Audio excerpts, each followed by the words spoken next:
નમસ્કાર વિદ્યાર્થી મિત્રો, હું પ્રદીપસિંહ અર્પણ વિદ્યા સંકુલ તરફથી આપનું હાર્દિક સ્વાગત કરું છું. ધોરણ 9 વિષય છે હિન્દી, ચેપ્ટર નંબર 19 महाकवि कालिदास, जिनके लेखक है नरपत भारत. तो देखते हैं बाल दोस्तों.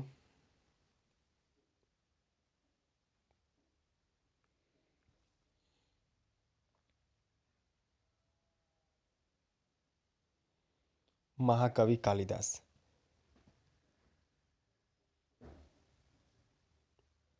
जिनके लेखक है बाल दोस्तों नरपत भारत, जिनको हड़वैचा के नाम से भी जाना जाता है.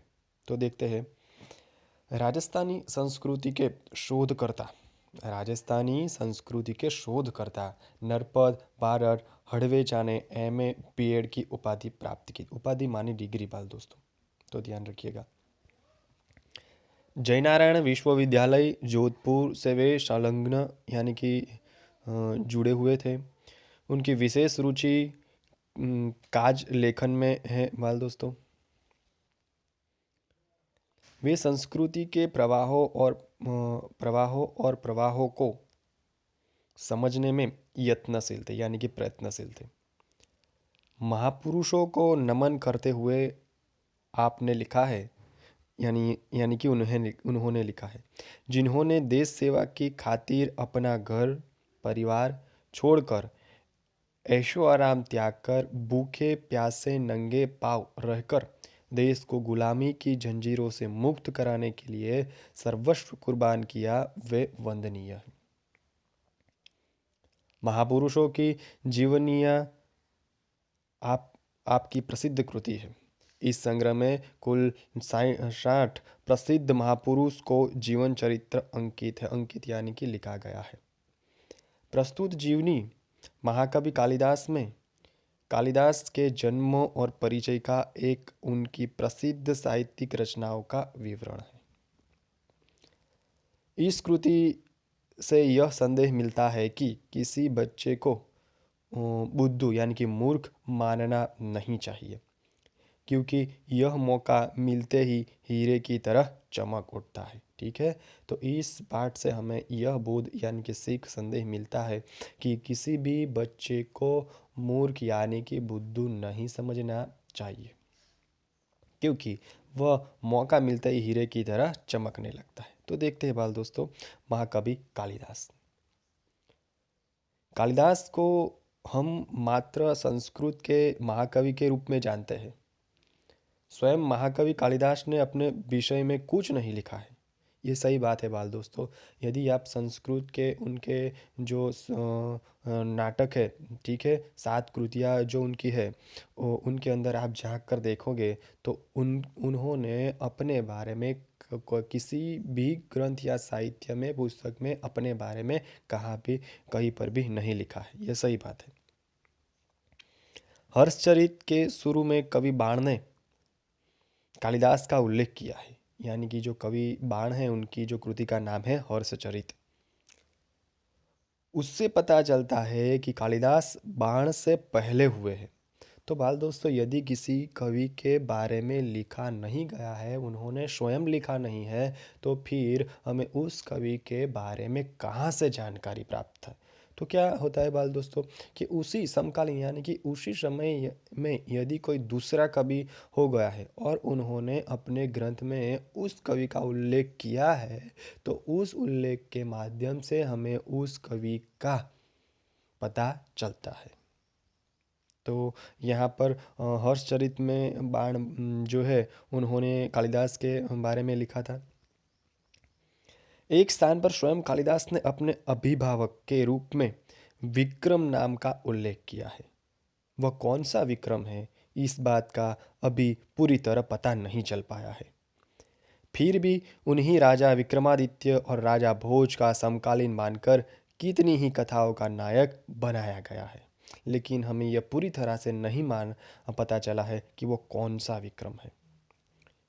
विभिन्न भाषाओं में पहेलियों और लोक कथाओं में उनकी विद्वता, कविता और चमत्कारिक प्रसंगों का वर्णन मिला है.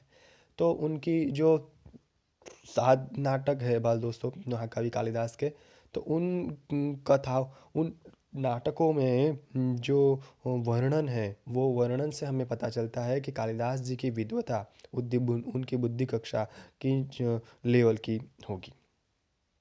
तो देखते हैं बाल दोस्तों उनके जन्म और परिचय के बारे में।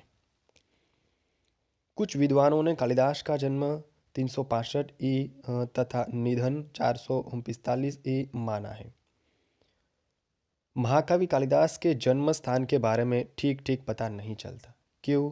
क्योंकि हमने पहले ही बताया कि किसी भी कवि संस्कृत के कवि यानी कि मुख्य दौर से जो हमारे कालिदास जी हैं उन्होंने कहीं पर भी अपने बारे में कुछ भी नहीं लिखा है, इसलिए हमें उनके बारे में सही जानकारी नहीं प्राप्त होती है।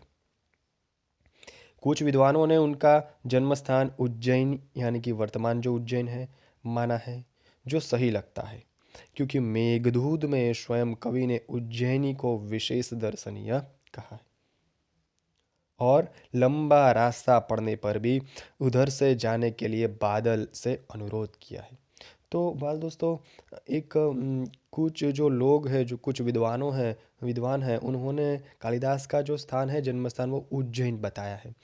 वो कई दौर पर हमें सही भी लगता है क्योंकि जो कालिदास का जो मेघदूत है नाटक मेघदूत में उन्होंने उज्जैन का वर्णन किया है। तो इस दौर पर हमें यह जो स्थान है वो कई तरह से सही लगता है। आगे देखते हैं। उज्जैनी में उन दिनों राजा विक्रमादित्य का राज्य था। वहाँ की प्रजा सब प्रकार से सुखी थी। साहित्य और कला की उन्नति चरम सीमा पर पहुंची थी। राजा विक्रमादित्य ने अपने नाम से ही विक्रम संवत चलाया था। वो आपको मालूम ही है कि जो विक्रम संवत हम लिखते हैं, ठीक है, वो विक्रमादित्य राजा के समय से ही शुरू है। समय समय पर उन्होंने सोने के जो सिक्के चलवाए थे उनसे उनके राज्यकाल का ठीक ठीक पता चलता है। तो क्या किया था उन्होंने उनके समय में सोने के सिक्के चलवाए थे। विक्रमादित्य शासनकाल में जितना वैभव देश में था, जितनी साहित्य तथा कला की उन्नति हुई उतनी कभी नहीं हुई। एक से बढ़कर एक कवि, साहित्यकार और वैज्ञानिक इस युग में उत्पन्न हुए हैं। राजा विक्रमादित्य स्वयं साहित्य और संगीत के अच्छे जानकार थे। संस्कृत भाषा की उन्नति भी इस काल में ही अधिक हुई है। अपने पूर्व जीवन में बुद्धू माने जाने वाले कालिदास विक्रमादित्य के दरबारी कवियों में सर्वश्रेष्ठ थे। तो कालिदास के बारे में यह कहा जाता है कि जब वो छोटे बच्चे थे तब वो बुद्धू थे। कई लोग उसे बुद्धू या फिर मूर्ख कहकर भी बुलाते थे, ऐसी जानकारी हमें प्राप्त होती है। लेकिन क्या हुआ कि राजा विक्रमादित्य के दरबार में सर्वश्रेष्ठ कवियों में से सर्वश्रेष्ठ कवि का जो दर्जा था वो यही बुद्धू बालक को मिला था, यानी कि महाकवि कालिदास को मिला था। कालिदास के अतिरिक्त 8 और कवि भी दरबार में थे जो नवरत्न कहलाते थे। कालिदास के विषय में कहा जाता है कि वे युवावस्था तक निरक्षर थे, यानी कि जब कालिदास जो युवान थे तब वो उनको अक्षर ज्ञान नहीं था। जिस जिस डाल पर बैठते उससे ही काटते थे। क्या थे कि बुद्धू या फिर मूर्ख इसे कुछ उनके ही हरकतों के कारण उनको ऐसा बुलाया जाता था। एक उदाहरण के तौर पर हम देखते हैं तो वो जिस डाल पर वृक्ष के जिस डाल पर बैठते थे वही डाल वो काटते थे। निरक्षर होने पर भी वह इतने विद्वान और महाकवि किस तरह बन गए, उसकी भी एक बड़ी विचित्र और रोचक कहानी है बाल दोस्तों। यह बालक जो जब युवानी में था तब तक वो निरक्षर और मूर्ख था, लेकिन अचानक वह जो बालक है वो इतना बुद्धिमान कैसे बन गया। ठीक है, तो उनकी भी एक कहानी है, तो देखते हैं। उस दिनों शारदानंद नाम के एक राजा थे। उनकी एक गुणवती और विद्वान पुत्री थी जिनका नाम विद्योत्तमा था। विद्योत्तमा यानी कि विद्या में जो उत्तम है उसे कहते हैं विद्योत्तमा। वह बहुत सुंदर और रूपवती भी थी। उनके रूप और गुण और ज्ञान की प्रशंसा दूर दूर के देशों तक फैली हुई थी। विद्योत्मा को अपने रूप, गुण और ज्ञान का बड़ा घमंड था। अपने विवाह के संबंध में उनके एक घोषणा कर रखी थी कि जो इसे शास्त्रार्थ में हरा देगा उसी के साथ वो अपना विवाह करेगी। तो बाल दोस्तों, जो ये महाकवि कालिदास है वो अचानक से विद्वान कैसे हो गए, उनकी भी एक रोचक कहानी। तो एक राजा था, उनकी एक पुत्री थी जिनका नाम था विद्यात्मा। ठीक है, विद्योत्मा। वो बड़ी ही रूपवती थी, सुंदर थी। ठीक है, उनकी जो रूप की चर्चा थी वो दूर दूर के देशों के राज्यों के अंदर फैली हुई थी। उन्होंने अपने विवाह के लिए प्रस्ताव रखा था कि जो भी इंसान व्यक्ति मुझे शास्त्रार्थ में हरा देगा उनके साथ वो विवाह करेंगी।